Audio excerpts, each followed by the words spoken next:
शहर के बाहरी इलाके में एक पुरानी और वीरान हवेली थी जिसे लोग भूतिया हवेली कहते थे। इस हवेली के बारे में कई डरावनी कहानियां सुनाई जाती थीं। कहते थे कि वहां जाने वाला कभी वापस नहीं लौटता। रवि, एक पत्रकार, हमेशा रहस्यमयी कहानियों की खोज में रहता था। उसने भूतिया हवेली के बारे में सुना तो उसके अंदर वहां जाने की जिज्ञासा जाग उठी। रवि ने अपने दो दोस्तों रोहित और नेहा को साथ चलने के लिए मना लिया।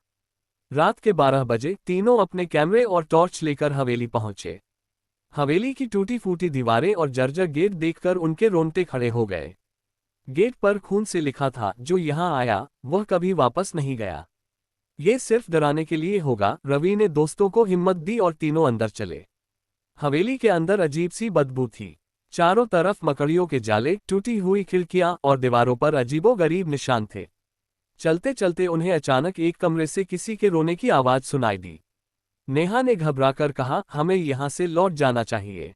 लेकिन रवि ने कहा, हम यहां सच्चाई जानने आए हैं। चलो देखते हैं। भयानक घटनाएं शुरू होती हैं।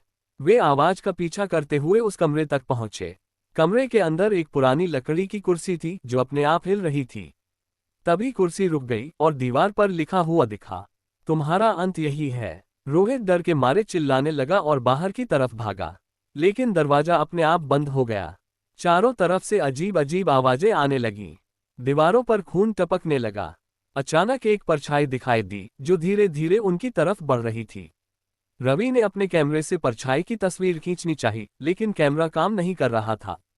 नेहा रोने लगी और रोहित दरवाजा खोलने की कोशिश में लगा रहा। तभी परछाई के पास आते ही एक जोर की चीख गूंजी और सब अंधेरा हो गया। क्या रवि, नेहा और रोहित इस हवेली से बचकर निकल पाएंगे, या हवेली का रहस्य उनकी जिंदगी ले लेगा? जानने के लिए पढ़ें एपिसोड 2।